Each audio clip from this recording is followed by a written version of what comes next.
Venezuela மீது முன்னெப்போதும் இல்லாத அளவுக்கு ராணுவ நடவடிக்கையை மேற்கொண்ட அமெரிக்கா அதிபர் நிக்கோலஸ் மதுரோவையும் அவரது மனைவியையும் சிறைபிடித்தது. வெனிசுலாவின் செழிப்பான எண்ணெய் வளத்தையும் தனது கட்டுப்பாட்டிற்குள் கொண்டு வந்தார்.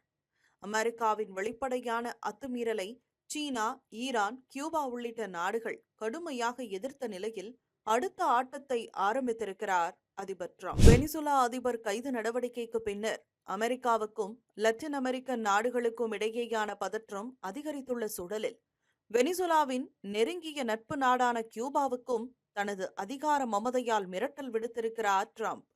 கியூபாவின் 50% எரிசக்தி தேவையை வெனிசுலா பூர்த்தி செய்து வந்த நிலையில் அமெரிக்காவின் ராணுவ நடவடிக்கையால் கியூபாவுக்கான எரிசக்தி சங்கிலி அறுந்துள்ளது.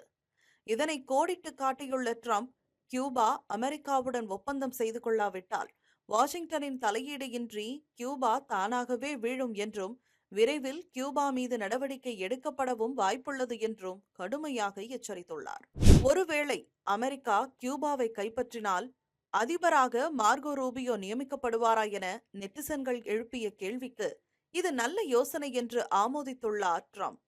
வெனிசுலாவிடமிருந்து அதிகளவு எண்ணெய், பணத்தை பெற்று வாழ்ந்த கியூபா வெனிசுலாவின் கடைசி 2 சர்வாதிகாரிகளுக்கு பாதுகாப்பு சேவைகளை வழங்கியதாகவும் இனி அது தேவைப்படாது என்றும் டிரம்ப் பதிவிட்டுள்ளார்.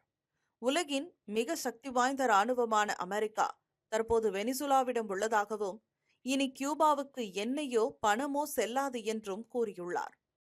அமெரிக்க வெளியுறவுத்துறை அமைச்சர் மார்கோ ரூபியோ கியூபாவின் அடுத்த அதிபர் என்ற கருத்தை டிரம்ப் ஆழமாக ஆமோதித்திருப்பது கியூபாவுக்கு ஆத்திரத்தை ஏற்படுத்தியுள்ளது.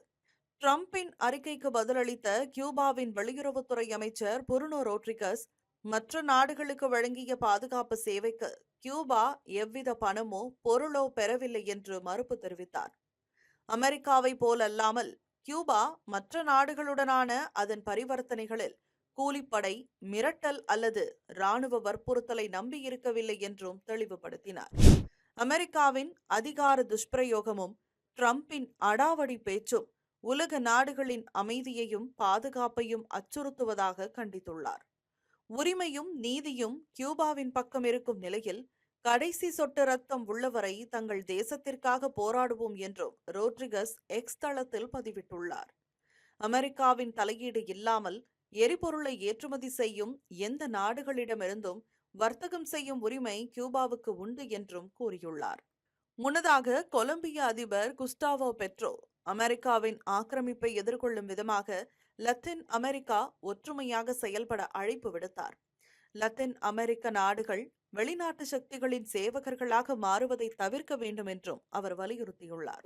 இந்த சூழலில் வெனிசுலாவின் செயல் அதிபர் ஜனவரி 2026 பதவியேற்பார் என்ற அறிவிப்பில் அமெரிக்க அதிபர் டிரம்பின் அதிகாரப்பூர்வ உருவப்படம் இடம்பெற்றிருப்பது விவாதத்தை கிளப்பியுள்ளது. அந்த படம் டிரம்பை அமெரிக்காவின் 45 மற்றும் 47வது அதிபராகவும் பட்டியலிட்டுள்ளது. மதுரோவின் நீக்கத்தை தொடர்ந்து அமெரிக்காவின் நடவடிக்கைக்கு மத்தியில் வெனிசுலாவின் துணைத் தலைவரும் பெட்ரோலிய அமைச்சருமான டெல்சி ரோட்ரிக்ஸ் அண்மையில் இடைக்கால அதிபராக முறையாக பதவியேற்றார். இந்த சூழலில் அமெரிக்க அதிபர் செயல் அதிபராக உள்ளதாக பரவும் தகவல் புவிசார் அரசியலில் பெரும் விவாதத்தை தூண்டியுள்ளது. அனைத்து நாடுகள் மீதும் அடக்குமுறையை கையாளும் அமெரிக்க அதிபர் டிரம்பின் நடவடிக்கை விமர்சனத்திற்கு உள்ளாகியுள்ளது. இந்த பண்டிகை நாட்களை முன்னிட்டு வில்லா மனைகளை முன்பதிவு செய்து ஸ்டாம்ப் டியூட்டியில் 50% வரை தள்ளுபடி பெறுங்கள். Premium villa plots across Tamil Nadu from 4.5 lakhs to 3 crores. One layer G Square. For details call 8939750009.